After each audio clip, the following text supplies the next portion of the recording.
Before I even tell you that, let me tell you this.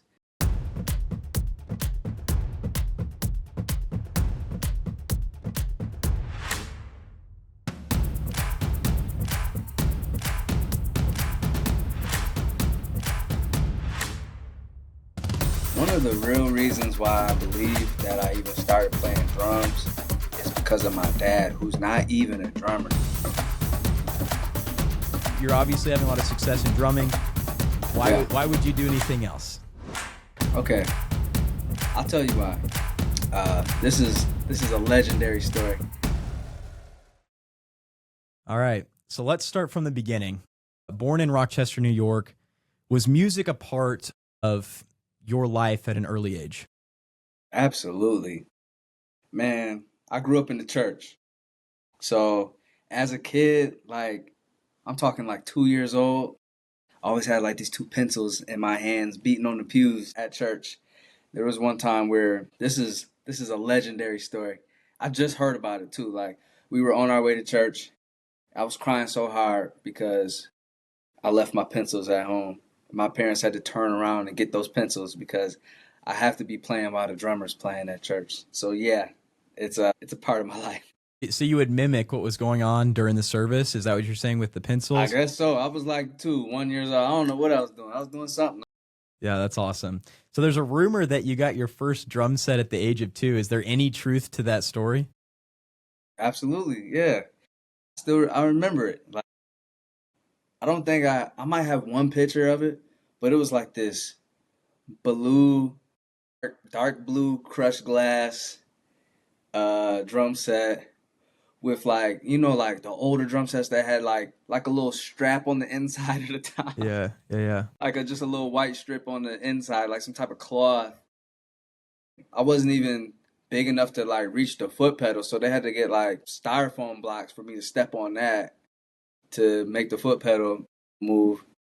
Yeah, 2 years old. That's awesome. So can you kind of take me through what that looked like from 2 years old to moving forward? I know you said that music was a big part of your life, especially in church, but what does that progression look like as you get into school and then you continue to take it through high school? Before I even tell you that, let me tell you this. One of the real reasons why I believe that I even started playing drums is because of my dad, who's not even a drummer. Like, when my mom was pregnant with me, my dad used to like play the bongos on her stomach. Like, he used to do that all the time. So, like, I feel like I had no choice but to play drums. And that's what, like, just captures my mind every time I play. But also, like I said, church was like heavily influenced in my playing. So I'm always staring at the drummer and all of this. So it was like a big competition because there's so many musicians that were in the church and everybody just wants to play. So I'm like, man, I never get a chance to play. They always kick me off. So I don't know. I would go home and just practice and practice and practice. I'm visualizing, man, like if they play this song tonight and I get on, I'm gonna do this and do that. And that's kind of where it started from. But I really wasn't digging deep into it until like I went to school for music. My parents put me in this private school called Hochstein School of Music, and that's where my jazz instructor he told me what to do to be better. He was like, if you want to be better than most drummers, you got to learn these rudiments, 40 essential rudiments. That's kind of like where things just started to level up. Everybody doing the same thing. Here I am doing some paradiddles and all types of stuff. Yeah, Oh, that's I could awesome. go on and on, man. I could Well, go on go and ahead. on. I want to hear because it truly is special. I imagine that somebody who is just starting off their drumming career right now and is trying to find that passion for it, is trying to find, what some people call one of the most difficult instruments to play. How do you find something inside of you that allows you to be passionate about something that is so difficult, whether it's drumming or something else? I think there was a lot of I think there was a lot of bullies that I was around.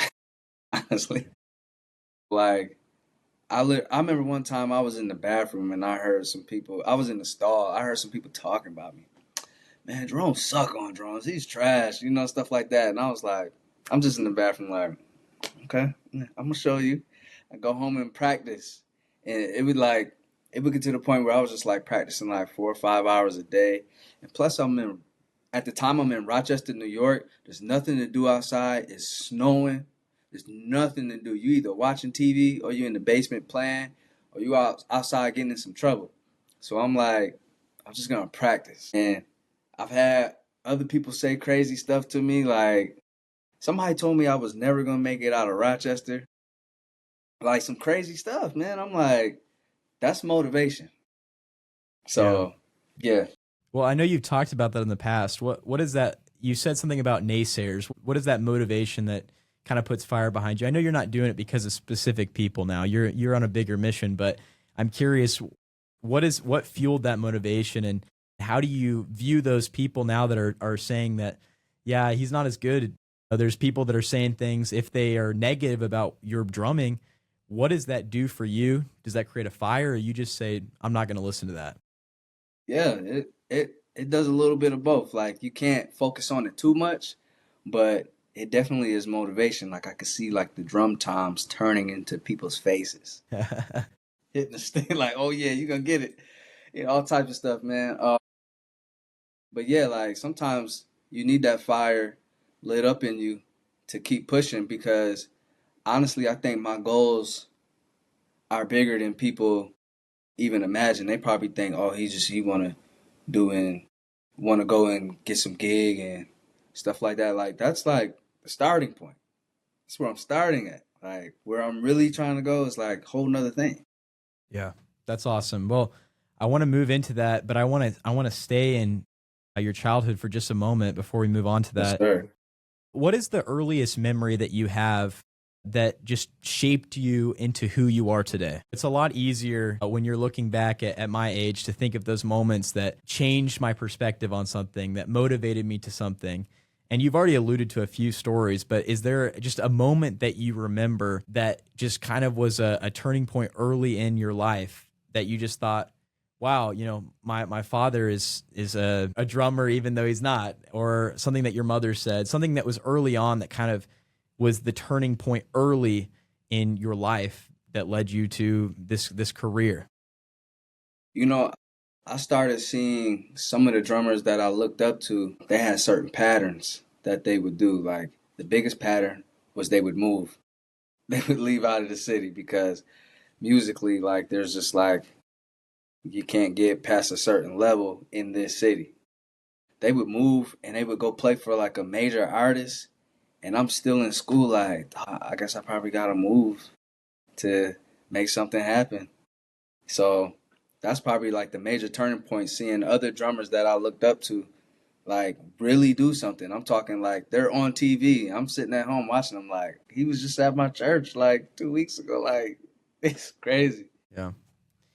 Yeah. And I already referenced this earlier, but I want you to imagine that there's somebody who's early on in their drumming career right now, or just actually a musician that's early on their career right now. You have obviously been educated both at, you said, a private level, but then also the collegiate level for education in music. And I'm curious, what are the biggest takeaways that you took from that, really tangible lessons that you still hold today in terms of musicianship? Okay, so let me tell you all the schools I went to. I went to Hochstein School of Music. Even before then, when I was in high school, I tried out for the jazz band, and I didn't get in because I didn't know how to read. It was the whole Nick Cannon story. You seen Drumline before? Yes, sir. So you know how like he didn't know how to read, but he was better than everybody. Same thing. I was like, I'm better than all y'all, and like, you mean tell me this guy's over here playing just because he could read a couple notes, but he can't even play the song good. Like I could learn by ear so quickly.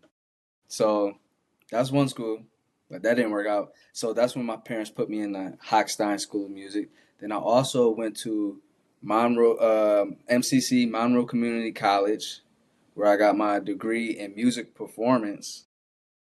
And that helped out a lot because every so often we would have like some type of jazz ensemble night, and I have to like just play in front of everybody, just the snare, but like everybody's sitting down and it's dark in the room, I'm just over here playing. I'm not even gonna lie to you, like I wasn't always reading. I was freestyling no choice. But yeah, like so that's one school. And then when I went to Atlanta Institute of Music, that kind of opened my mind even more because I'm learning about, the gig life, like how it's gonna be on the road, because you're with some teachers that have really done it, and they telling you, listen, it's not gonna be this simple. They're not gonna give you this many chances on the road, so you better get it now.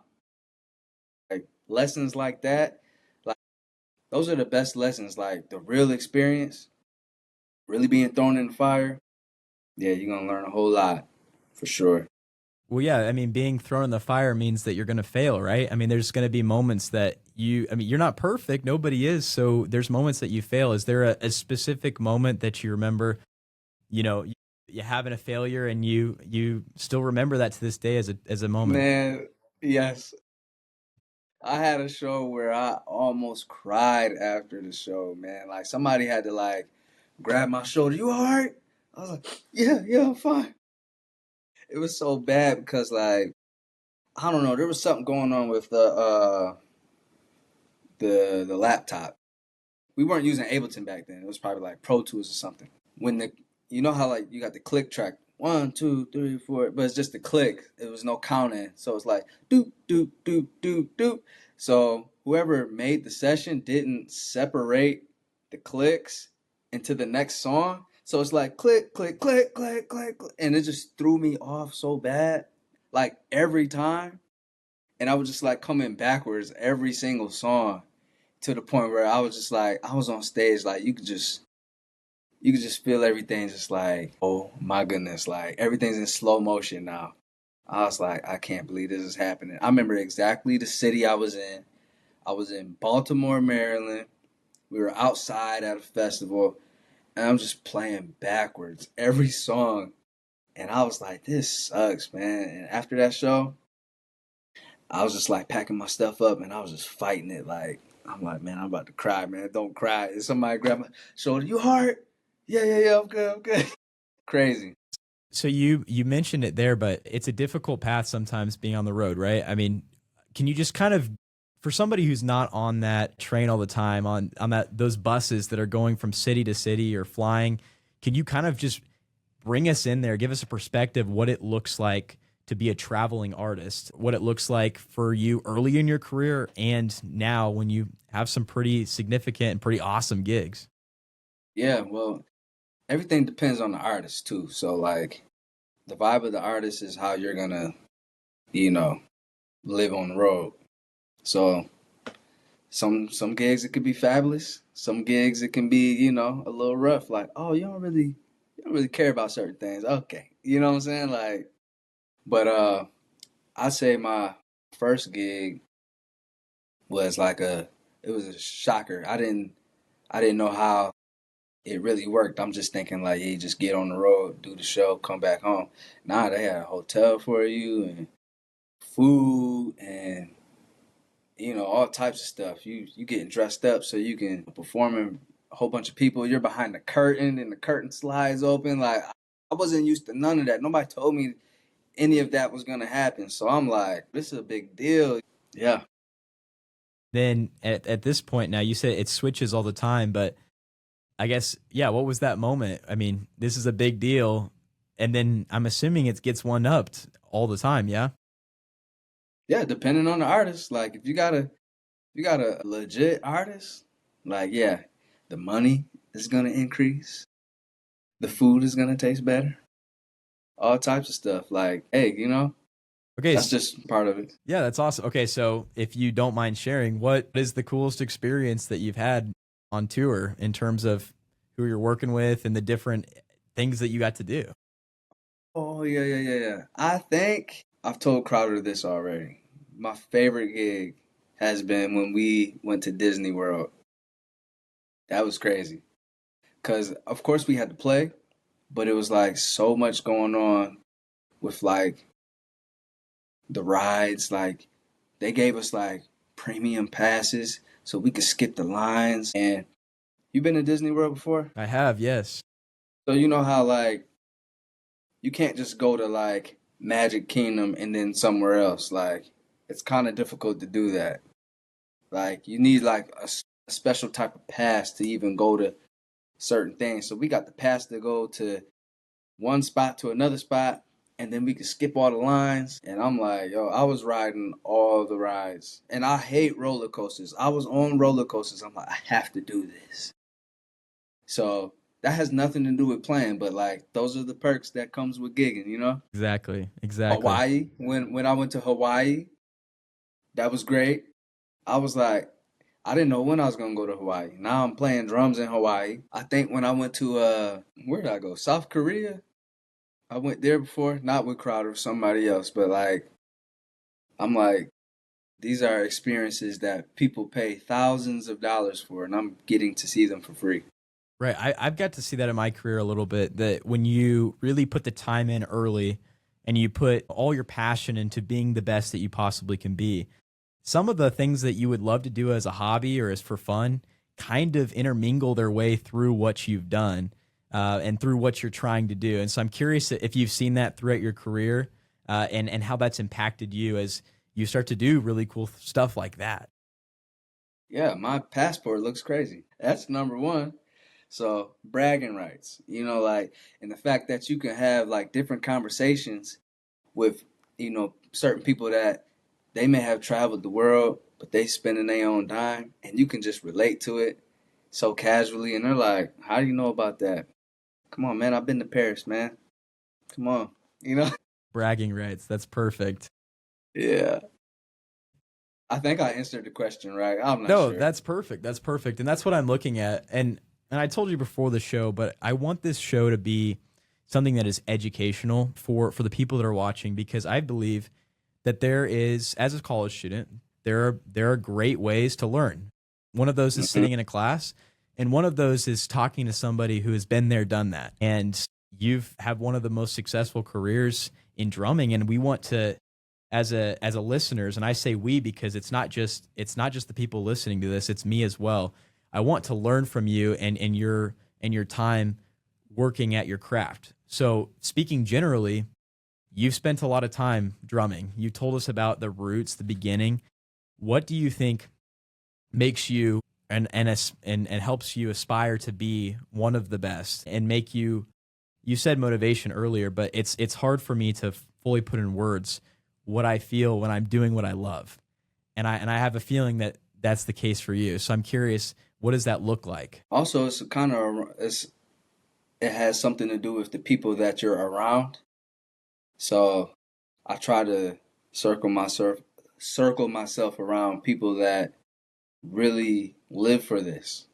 Like if all you can do is talk about music and you're practicing all day and you really want it just as bad as me, I'm like, I gotta talk to you. I gotta see what's inside your mind because that's gonna rub off on me. And it's kind of just, being around the right folks, that's gonna help motivate you even harder because if you're around you hear the saying, birds of a feather flock together. Like, you need to be around the right people so you can get better, so you can keep yourself motivated. And maybe they've made some mistakes and you're learning from just conversations with them not to do that, or you've made some mistakes and you're telling them, yeah, man, I wouldn't download that software, whatever.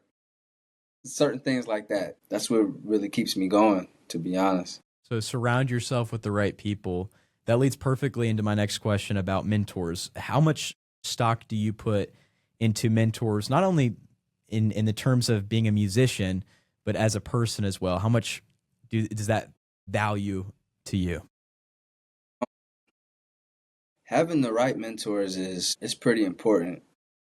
But honestly, like, I'll be watching my mentors too to see if they're on their game. I'm like, because if I don't feel like you on it, I'm gonna go find somebody else to talk to. Like, I gotta make sure, like, I don't know. That's a tough question because I don't think there's many mentors out there anymore that like really try to help people. I think it's every man for themselves nowadays. So I don't even really know how to answer that, man. Like, I say your mentor should be Jesus. Yeah. He'll tell you what to do. So, okay, let's pretend you're a mentor to to 100 drummers right now, and you get 30 seconds to teach them one thing, what are you going to say to them? What are you going to make sure that really hits home? This is the one thing you take away from my long TED talk. I'm curious, what are you going to say? And they're already playing. They already know how to play. Yes, sir. Okay, you need to, depending on your city, you might need to move. That's the biggest chunk of advice right there.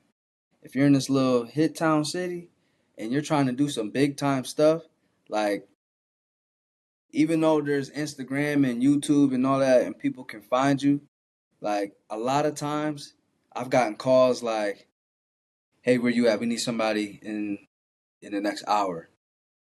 So can you make it?" Yeah, like those situations are what really gets you where you trying to go.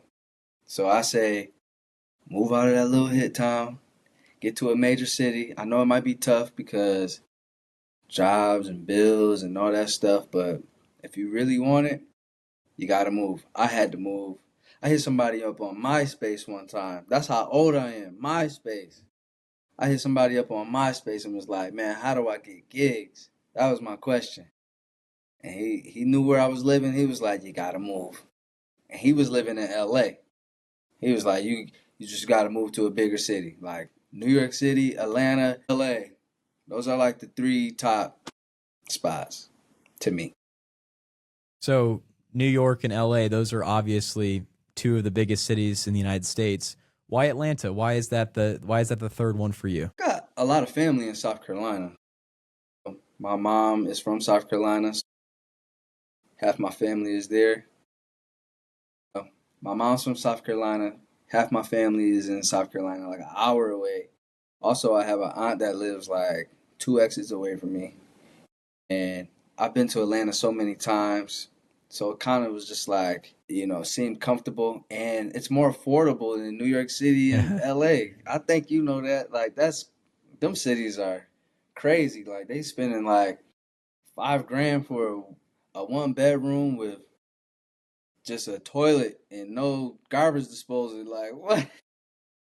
I'm not doing that. I want to live good, man. So going back to the advice that you gave about, possibly having to move, you mentioned it. That's going to be hard. That's going to be not the most popular opinion, especially under, with your family and with the Yeah. people the community that you've surrounded yourself with.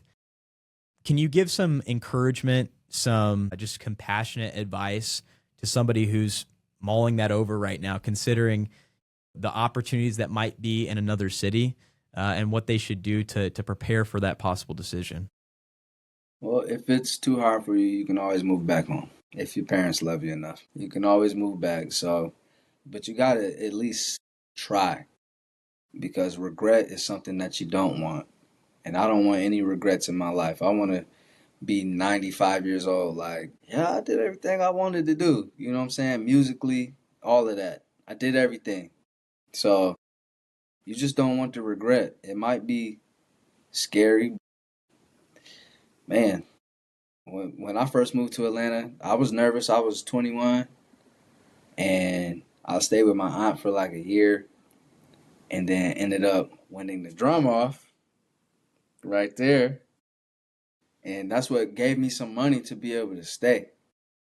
But like it was because like I was in Atlanta for a year and I was just pushing myself so hard. But in my mind I was like, if this don't work out, I might have to move back home. I was already like processing that. So I'm like, let me try to make this work really good. So at least just try. Okay, so we have to talk about it. That's one of the coolest things. Can you just, for someone who knows nothing about drumming, who is outside this world, what does winning the drum off look like? What did that experience look like? And just kind of walk me through why that was such a big moment for you. Man, it was crazy because first of all, I had been in the competition for 5 years straight. Lost 4 years in a row and could only make it to a certain level. They got like the local, then the districts, then the semifinals, then the finals. And a lot of times I would get to the district finals and just not make it. One time I got to the regionals, yeah, like the semifinals or whatever. Still lost. And it's a tough thing because it's a competition. Like at least 6,000 drummers are competing for this one title around the country. And this was kind of like when YouTube was first kind of started. It kind of started before, but it still was like getting there. So you can't all the way Google everybody, YouTube everybody to see what they sound like. So you gotta practice. You gotta think about every single thing you can think about. So the first four times I was living in Rochester. The fifth time I was in Atlanta. Ended up going to Atlanta Institute of Music, and one of my instructors asked to see my routine. He was like, "Let me see." So I showed him everything, and then he just gave me this list of things on a piece of paper. It was like every single possible thing you could do with drums. I didn't even think that was possible to write down. He wrote it down. He was like, "You do everything on this list, you will win." And I already was doing like 75% of it, but it was some things I was like, "Oh, maybe I need to spin my stick. Maybe I need to do this," like stuff like that. So he was right. But that process, I was practicing 5 hours a day on one routine, a 5 minute solo, 5 hours a day. Imagine how many times I did that. It's crazy. So when I won, like it was just like a relief. Like I don't have to do that no more. Like and it was definitely a, a life changing experience because now like my judges, do you know who my judges were? I had some of the top notch judges. Like, man, what's the dude name? Taylor Hawkins from Foo Fighters. He was my judge. I'm like, yo, there was some other top notch rock and roll guys that were there. It was so many people there. I didn't even know like who I was talking to half the time. You remember this band called Papa Roach? So I met them backstage. I took a picture with them. Didn't even know who they were. Like they were so excited. They was like, "Oh man, there's a drummer." I didn't even know who that was. I'm like, "Oh, what's up?" Like everything was just, it was so chaotic. Ended up doing like the Carson Daly late night show, doing a drum solo on that just because I won the drum off. So now it's like this guy's like they kind of made me famous. That's awesome. But going back to your preparation for that, I mean, the awards, the recognition, the networking that happened after that is incredible. But the thing that I want to take away from that is the hard work that you put into it. I mean, that sounds like one of the most grueling types of practice that you'll ever go through for anything. And my generation sometimes gets criticized for not putting effort in or not putting that level of hard work into the things that we are doing. And so hmm you obviously talked about what the reward looks like. Possibly if you work really, really hard, you can win something. But I'm curious, what did you take away from that, even when you didn't win those first 4 years from all of that hard practice? And how did you see that play out in the rest of your career? Discipline is everything. Like if you got discipline, you can go a lot further than just having talent. I've seen a lot of talented guys that just they could do everything I'm doing and more, but they just won't learn the music, or they just they want to do their own thing. They don't work well with others, like musically, all types of stuff. Like me dedicating myself that hard to something, it just shows how bad you really care about something. So I'm like, if I spend that long just learning the same thing for 5 minutes, surely I could take 2 hours and learn like 5 songs, for a gig or something like that. Like it's no problem. Like it's just it gives you some real discipline.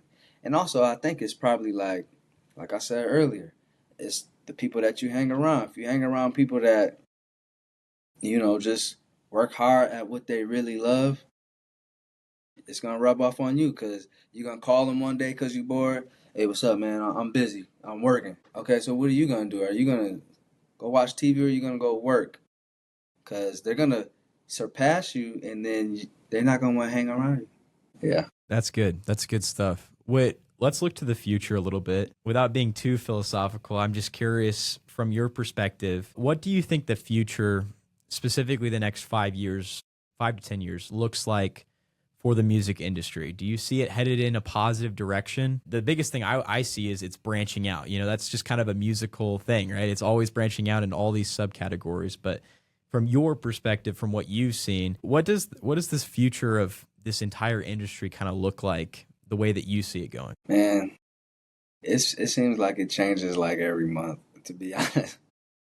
I never thought that AI would be a part of this, you know, equation. But there's so many different ways to like make music or get a hold of music. So that's a tough question. I can't predict the future. I don't know where it's going, but I know where I want it to go for me. That's all I can say. But there is a lot of talented people out there that don't care about things that might be trying to take over, and I'm one of those people. I don't care about AI like that. I don't I'm not saying I'm not going to use it, but it's not going to scare me into thinking that AI is going to run the world. I don't care. I still got to eat, you know.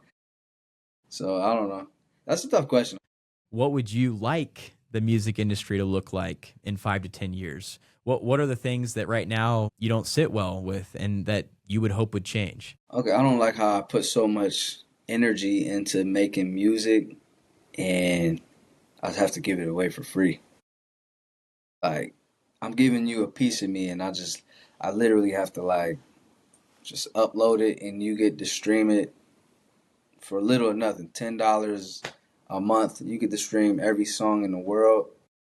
And I'm not saying I don't do it too. I definitely do. I mean, you kind of have to now, but I remember when I could upload a song on iTunes and you would have to purchase it for 99 cents.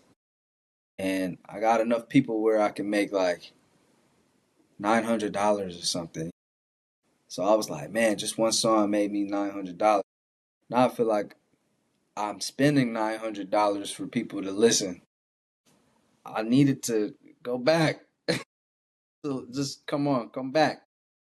But that also comes with like the right people hearing your stuff and you doing your own shows and just stuff like that. So but I do wanted to kind of get back to that because it seems like somebody's always making the convenient way for everybody else but inconveniencing the artist. Yeah, that's a great perspective. I think it's something that we don't always think about as just a common fan, just to get that perspective.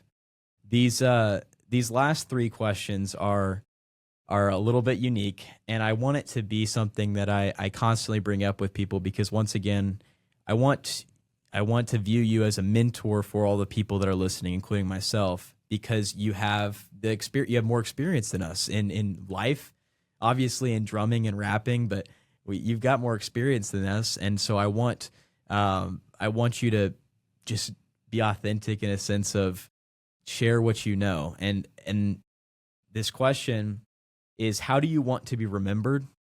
And I know that's a difficult thing, but it's something that I've been really pondering lately with just the world that is right now and just figuring out, everything that's going on. And something that is on my mind as I try to figure out, what do I want to be remembered as? And I think there's core parts of that. And then there's, sub parts of that are including my career. So long intro, but I'm curious, how do you want to be remembered? Man, honestly, like I never think about that because I just keep moving forward with whatever I got going on day by day. But how I want to be remembered is somebody who made great music, obviously, and took his time with the music. But after the music, and you actually met me, you know that I'm a real person, that I can speak to anybody, and it's not gonna be weird. I don't want to make it weird for anybody. I show everybody love, and I want them to just know that I want to be encouragement and an example for other people. Like, man, Jerome did it. I could do it. Something like that. Not even just music, just like life, situations. I overcame some things that people wouldn't even believe. I'm not even sure if you know. You might know, but I don't know. I'm gonna see if you know. I don't think so. I feel I'm like about to tell you. okay, all right, go ahead. I'm about to tell you. So 2 years ago, I had a stroke. People don't even know that. Like, and the nurses were at the hospital. Like, I can't believe like you had a stroke and you look normal. I can't see anything wrong with you. And I'm like, yeah, that's because that was God. You know, he had his hands on me for sure. So stories like that is just motivation for what I want to be remembered by. Like, man, he overcame this and he's still doing what he loves. He loves people, he loves God. And I remember, you know who Aaron Spears is? I do not. Drummer. He used to play for Usher. Uh, he said this, he said something that was very, like, it's like his quote. It's got to be his quote. I don't know if it is, but I'm going to make it his quote. He said, it's nice to be important, but it's more important to be nice. And I'm like, that's what you want to be remembered as. Now listen, I'm from New York, so I got a little grit, like back up, but still cool. That's awesome. That's so good. If you could ask one question to my generation, what would that be, and why would you ask that specific question? If I could ask something to your, how old are you? I don't even know. I'm 18 years old. You're only 18? Yes, sir.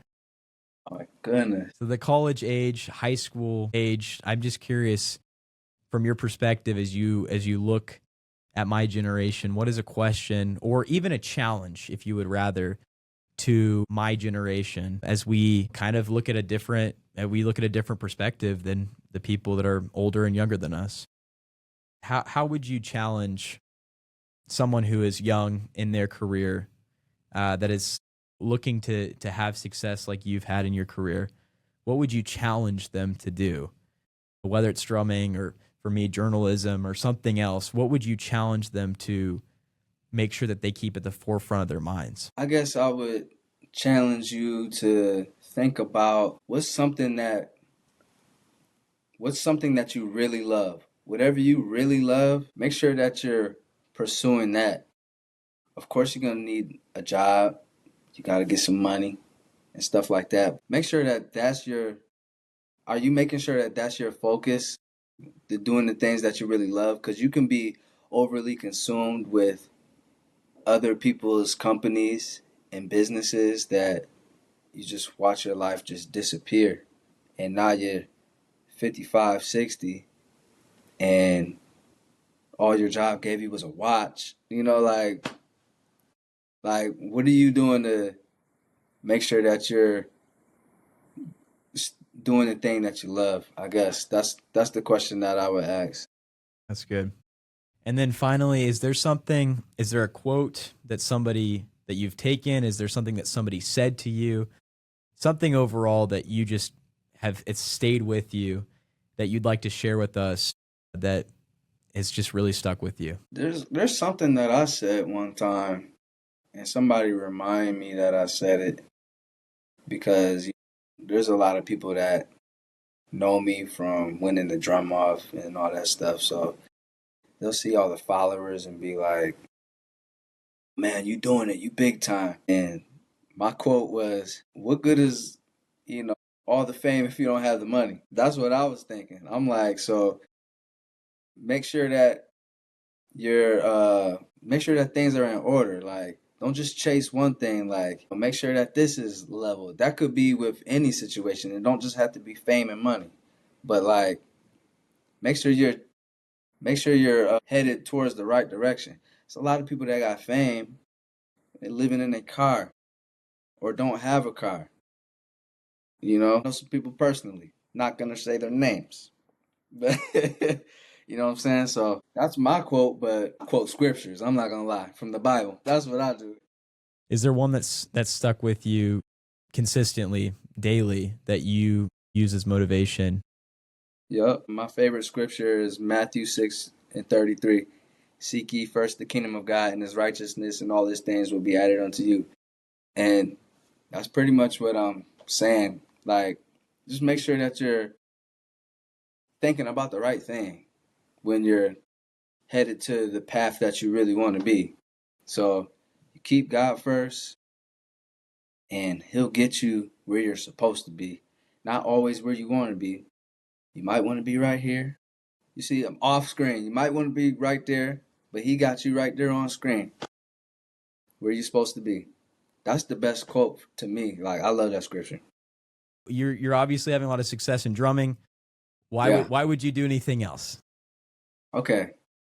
I'll tell you why. Man, this is another story. Oh, man. I It's love a it. good one, I too. love it. This is something for people that think drumming is just it.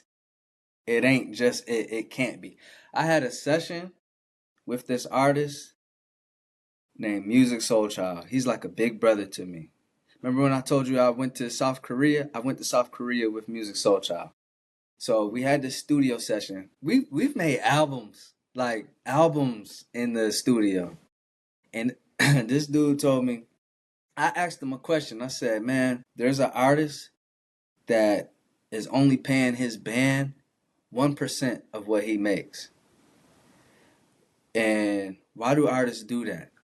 Like, why not pay them like, matter of fact, they wasn't even getting 1%. They were getting less than 1%.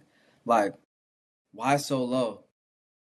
And he looked me square in my face and said, you guys are the help. And I was like, I never had nobody tell me that. Like, you guys are the help. I was called the help. He was like, I don't feel that way about y'all, but most artists feel that way about y'all.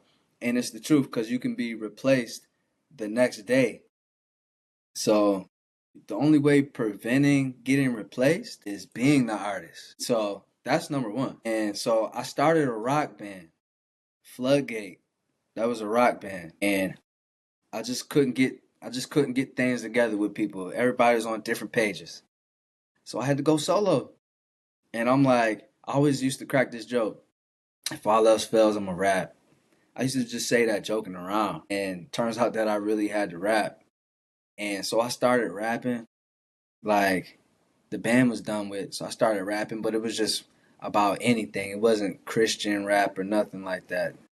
But then after I had that stroke, I didn't feel comfortable not talking about God. So I was like, if I'm a rap, if I'm gonna make any songs, it's gonna be about God. I might make a song here or there about something else, but it's gonna be about God. So that's when I started like really, digging deep with writing songs about God and different types of content. And you know what else? Me writing songs about God is kind of my form of Bible study because I need something different to talk about. And I'm like, let me see what we got in the Bible. Let's see what we talking about. And if I find something that relates to me and I could flip it and make it sound cool, we got a song. Do you feel like you're expressing yourself differently through rapping versus drumming? Because they're two different forms of art. Does it feel like a different expression of your musical and personal talent? Definitely, because I've been playing drums, more than I've been rapping. But I know that when you got that mic in your hand, you can make more of a statement because you have to talk to the people. I don't have to talk to anybody when I'm playing drums. I could just play and let's say like all the lights shut off or something. I just sit there, just wait for the artist to do something. I ain't gotta do nothing. I am expressing myself, but there is a limit. There's a less of a limit when you're on the mic. I can literally say, "Hey, I'm thirsty." I don't know. Maybe "I'm thirsty" was a bad example, but you know what I'm saying. I don't know. Yeah, I get it. Uh, so when it comes to writing songs, you mentioned how it's kind of your Bible study. The inspirations that have created that, I'm curious. Could you pick a specific song that you've written and how something in Scripture or something that was going on in your life directly impacted the words and the. Let's look at the list. All right. Let me look at the list of songs. Oh yeah, I got a song called "Let Me Tell You." That's literally talking about the stroke that I had. So yeah, that I was like, I gotta write a song about that. Late for church. Yeah. Late for church. That was that's a funny one because it's a true story. Easter Sunday 2 years ago. You know how like you put your alarm on your phone, and I was trying to wake up at 6:30 a.m. and I set it to p.m. on accident. So uh and my phone is always on silent. So people are blowing my phone up. I woke up at like 8 o'clock. Service started at 8:30, and it literally takes like 30 minutes to get to the church, like around that time. So I wake up, it's like 14 missed calls. I'm like, and I noticed it was a little brighter outside than normal. I was like, man, is it Sunday? Yeah, it's Sunday, and church starts in a half an hour. Everybody blowing my phone up. Where you at, Flood? Where you at? I'm like, man, I'm on my way. So I'm like just throwing on clothes, and I'm telling you, I'm speeding on the street. Like it's 35, I'm doing 80. I'm riding past the police station, everything. I'm like, man, it's Easter, man. I gotta make it on time. 'Cause it's like the Super Bowl for church, you know? So I was like, man, when I got there, I literally had somebody waving me in. It was, the pastor's wife. She's waving it. Park right here. It was the pastor's spot. Park right here. I'm like, oh, shoot. So I wrote a song about it. I'm like, yeah, I'm gonna write a song about this because this really happened. It's one of my favorite songs too. Like also like experiences of being kind of like almost missing your flight, trying to get to church from the airport. Yeah, I was like, I'm putting all that in the song. Okay, so you mentioned two. I'm curious, is there one that just like sticks out from the rest that really has a special place in your heart? Obviously, you said the one about the stroke is special because that's kind of the inspiration to moving into a new genre. But is there something that just one other song that, if somebody hears that you're a rapper, somebody, Hmm. hears on the street, what's the one song you're you know pushing them to? Which one are you playing for them when they say, "Oh, I don't believe you"? Yeah, probably Chase the King because on that song I can express like all the elements of me, like not just rapping, but it's me playing drums on the songs too.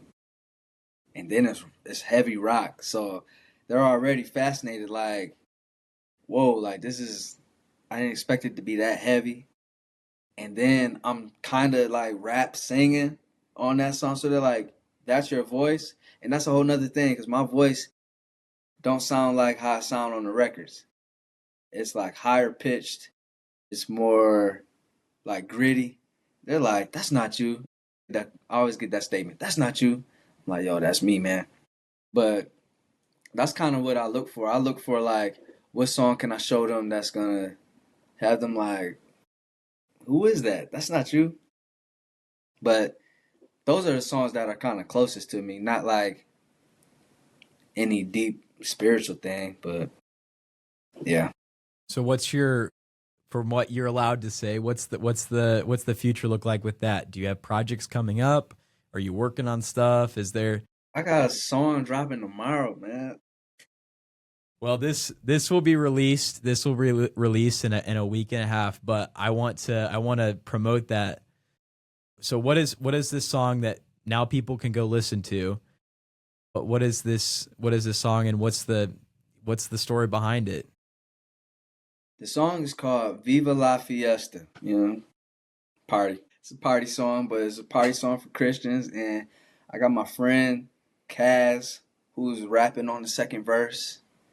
And he's like, I don't know where he's from specifically, but he's Hispanic. And so he's rapping in English and in Spanish. So I'm like, I need that. You know what I'm saying? That's awesome. I'm playing drums on that song as well. The music video, listen, the music video crazy. Y'all need to check out the music videos. It's crazy. I got this big old sombrero. I wish I had this sombrero. I could go get the sombrero. It's so big. It wouldn't even fit in this screen. Well, I mean, if it's around, I don't believe you. I gotta Hold see on. it. I gotta see it. Look how big this thing is, Oh man. my Come goodness. on, man. Yeah, I had this on in the video shoot. It's real deal, you know? Don't spare any expenses. That's awesome. So check out the music video.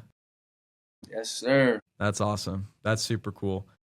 So I it's really really cool to just to see that you have so many different talents and you're multifaceted in the music world, but you also have really invested in social media.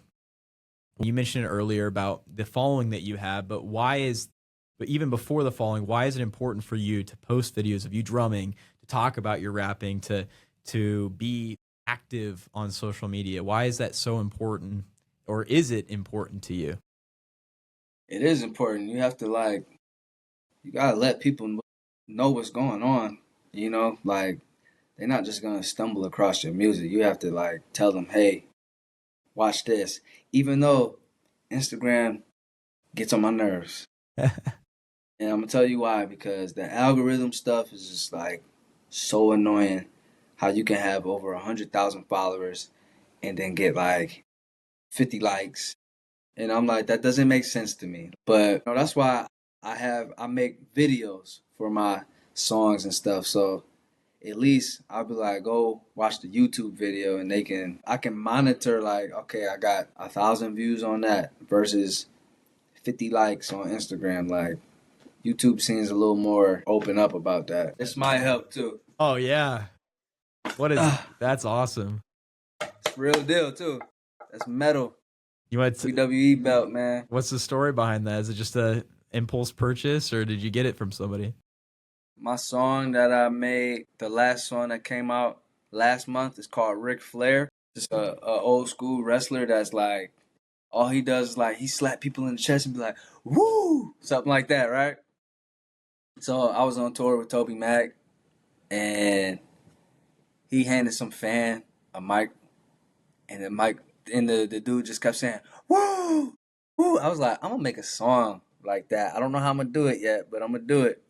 So I made this song called Ric Flair. I feel like Ric Flair, the one with the slick hair.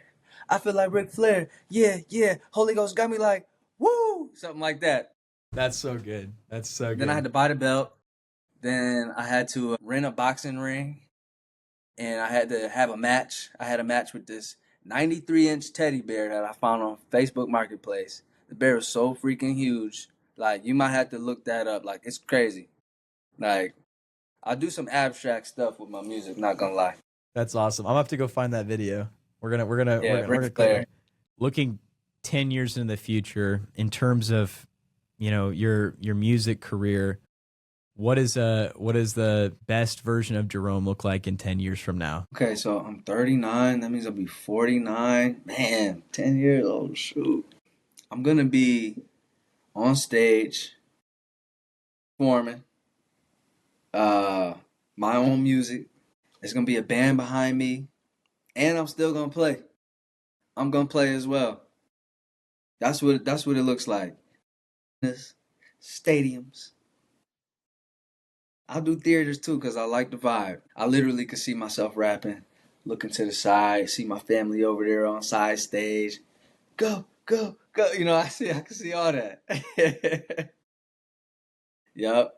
And I'm gonna treat my people right. I'm gonna pay them well. And just like how other artists have done for me, I've got some good examples.